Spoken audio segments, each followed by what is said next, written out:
Your local pub isn't the typical place to learn about tariffs and tumours, Disney music and digital athletes, or bad financial decisions and eating bugs.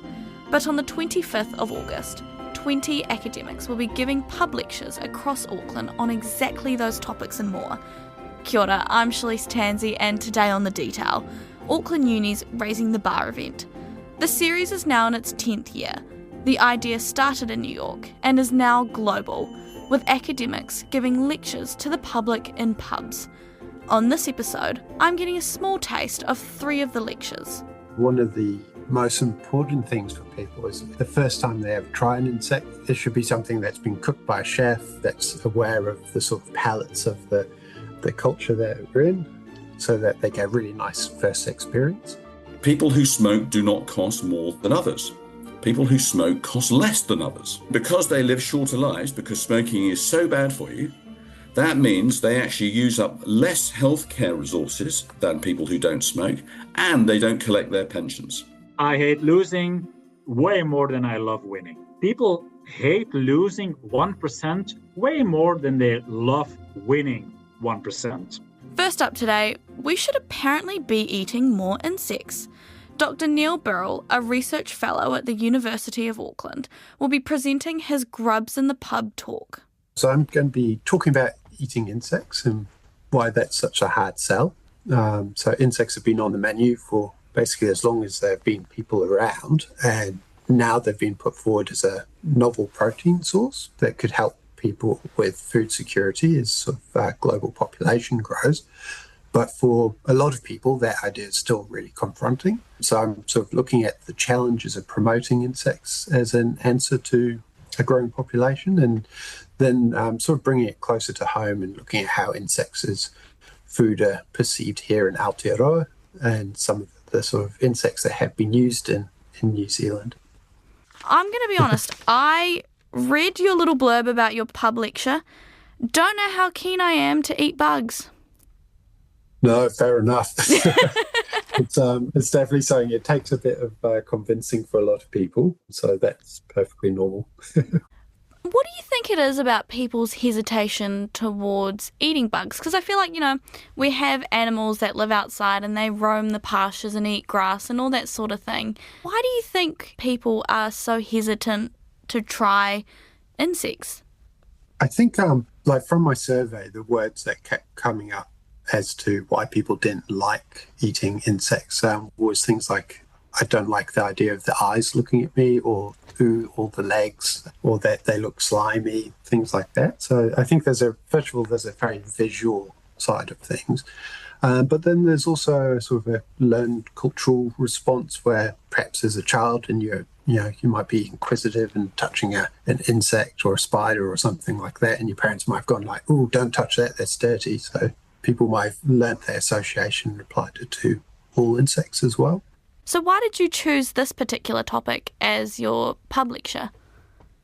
People really like to be grossed out a little bit and usually quite interested in sort of learning about it. So whilst my day-to-day job at the moment is doing things like systematics and modelling of some of our giant weevils, I figured if I went back to my PhD, that'd be something people could connect to and be quite good to talk about over a beer. So should people be expecting insects to be on the menu to accompany their beer as they sit and listen to your lecture at the pub? Well, I don't know. It'd be lovely if there was, but it depends on the venue, I think, so I can't put words in their mouth. But yeah, maybe bring your own grub. Bring your own bug. I love that. BYOB, yeah. Bring your own beer and bugs. And so when you say bugs should be more on the menu, are you kind of meaning incorporating them into dishes or just eating them straight up?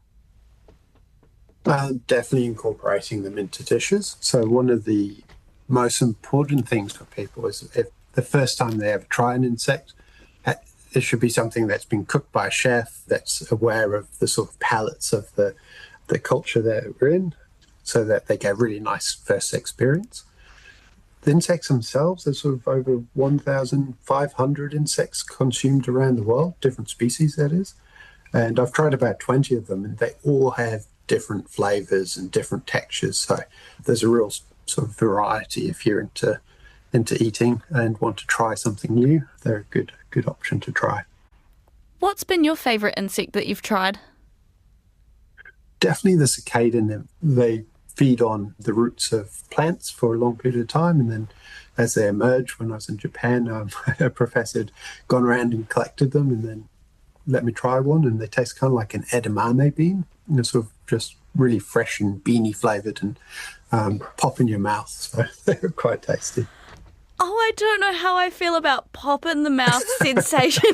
I know. I knew as soon as I said that, I was like, "Oh, this isn't going to win people over." You mentioned in the blurb that it could help address food security. Is this something that we need to start doing more regularly, like eating insects?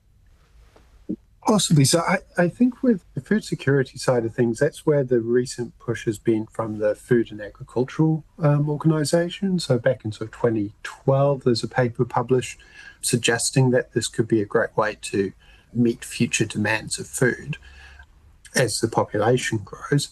And because insects have a lot of perceived benefits from a sustainability point of view compared to traditional livestock. But I'd say if you were wanting to sort of lower your environmental impact of your diet, the far simpler and easier way would be to sort of reduce the amount of meat or dairy you're eating on a day-to-day basis. Have a vegetarian option instead. That's probably a simpler way of doing it. Now, if bugs aren't your thing, and no one would blame you if they weren't, you could go see Martin Wilkinson, a professor of politics and international relations at the University of Auckland. His topic, whether a nanny state knows best when it comes to public health, and how we can find a balance between looking after people's health and not being too restrictive. Here's Martin. Well, let me tell you how I think we should approach these sorts of questions. If you work in public health and you want to make people healthier, there's a lot of things that they either do or would like to do.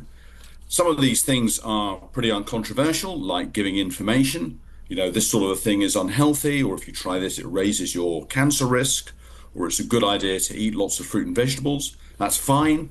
Some of these things, on the other hand, make it harder to do unhealthy things. They might make them more expensive, say through tax, for instance, that we have on cigarettes.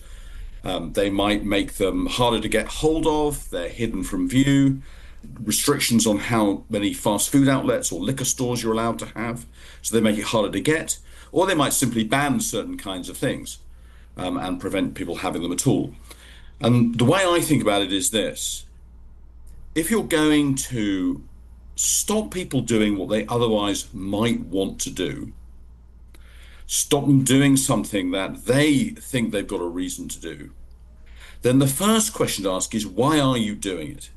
Is it for their sake, or is it for other people? For instance, you might stop people smoking in public areas, not for the sake of the people who wish to smoke, but for the sake of others.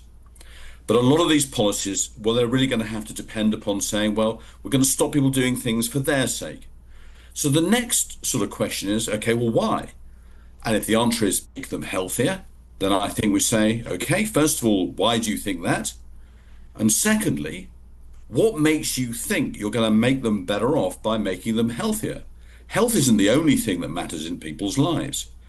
If you can answer that question and explain why you're going to make people better off for making them healthier, the next question is, and what's this got to do with you? Aren't you just infringing on people's freedom to run their own lives? To which I think a sort of reply goes, well, sometimes it's okay to have a small loss of freedom for a big gain in making people better off. But then you have to be able to say how much freedom people are losing and why it's justifiable to make them lose that freedom for the sake of this big gain in well-being, if there is such a thing.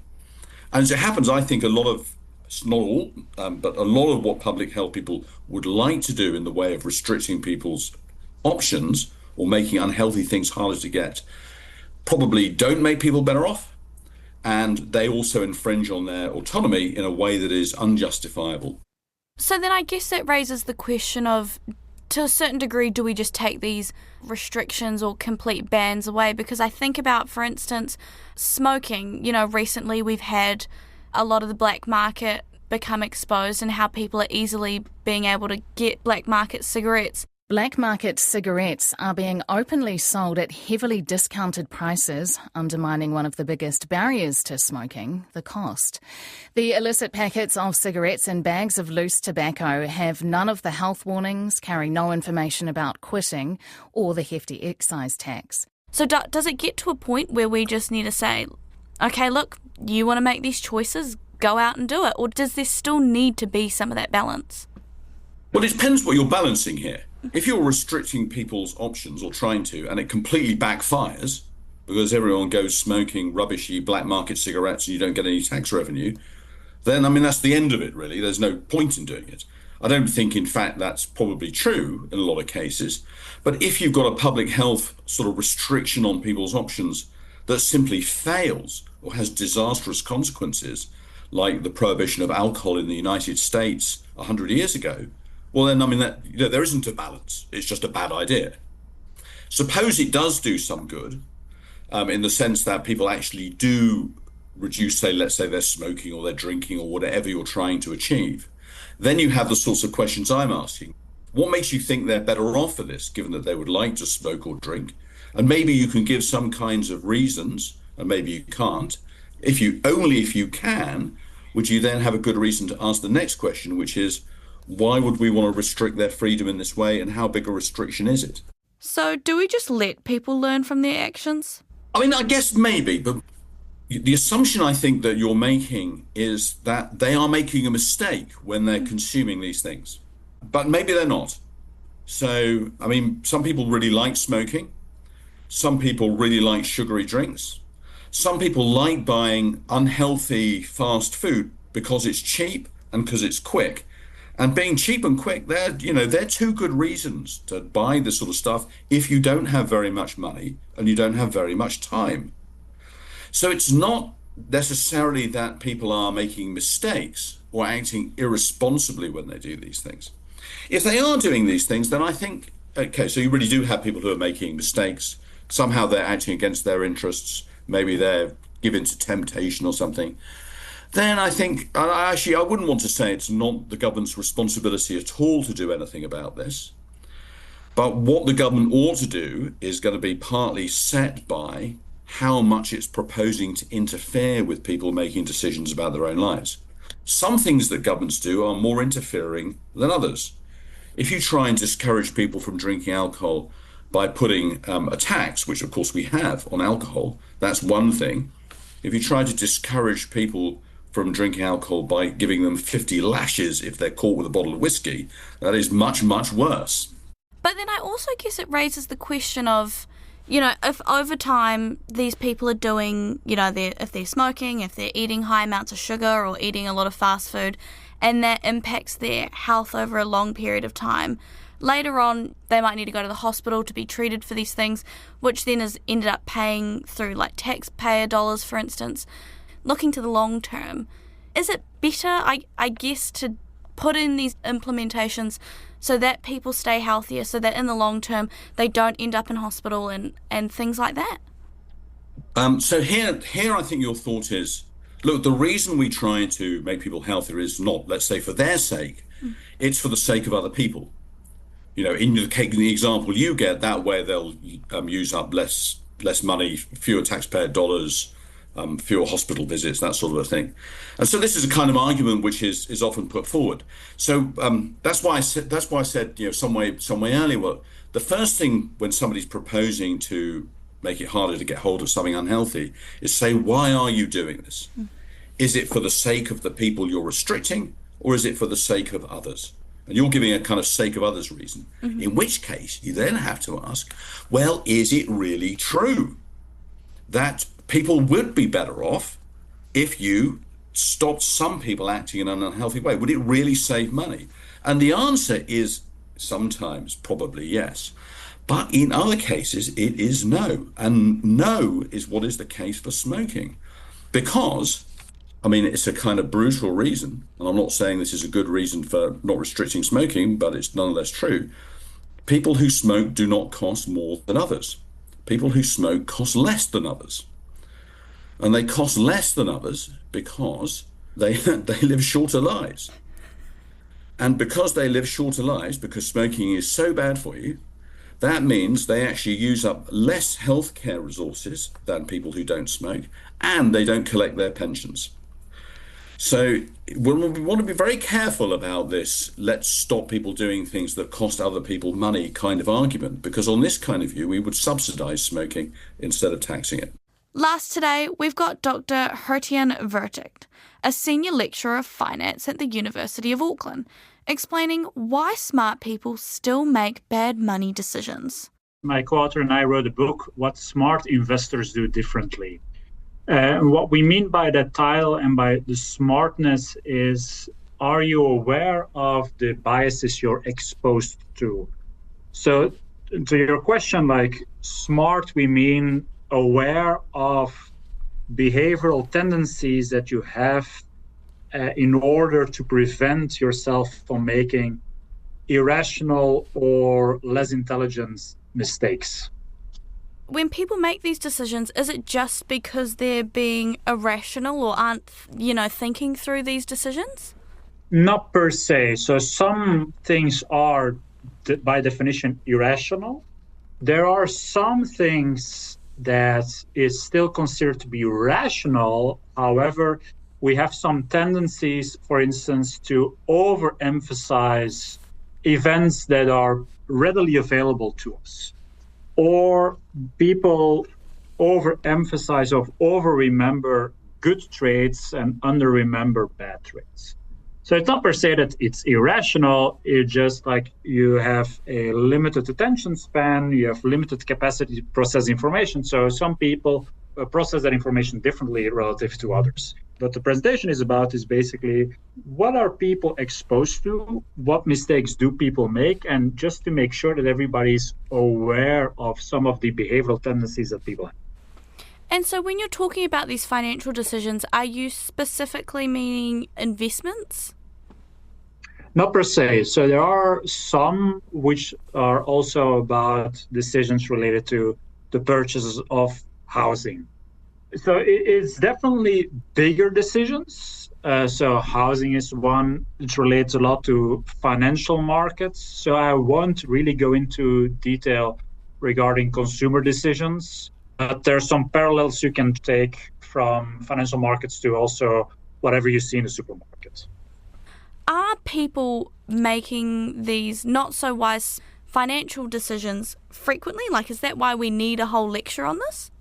Yes. So in the book, we wrote about 34 different biases that people are exposed to. Well, I can go into some detail because right now we're talking very general. So there are some, for instance, called salience. So salience means some information just is right in your face.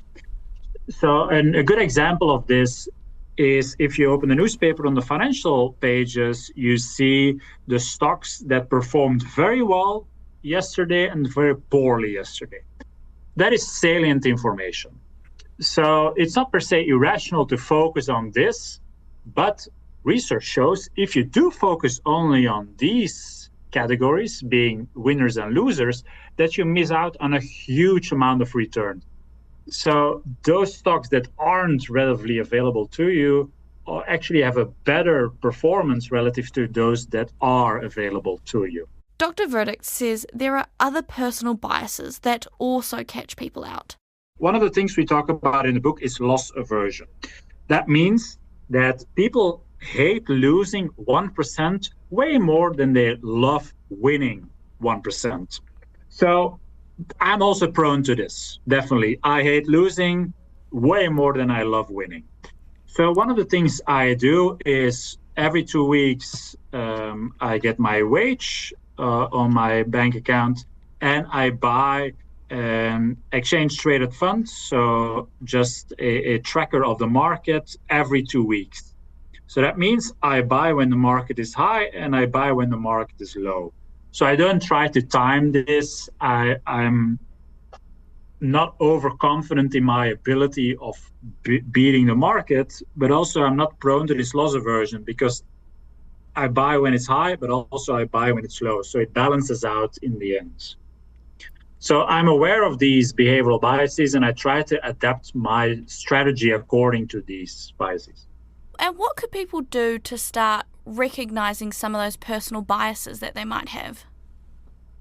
Well, so that's where this diary really comes into play, right? Because that is in a clear point of view of what you were thinking at this specific time.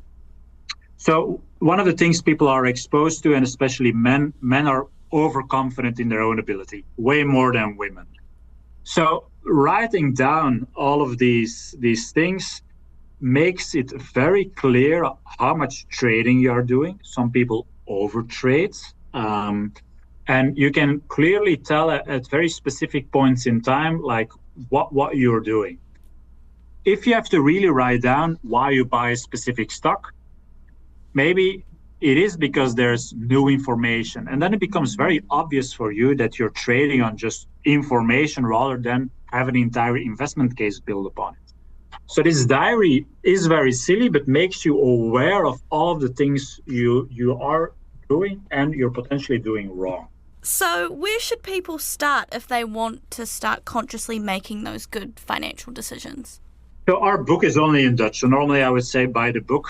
There are some books that actually help you think about, like, what could you be exposed to or what could you be prone to? So I think just having a sense of what some people suffer from, what some people have, or what some people are exposed to in terms of the biases really helps.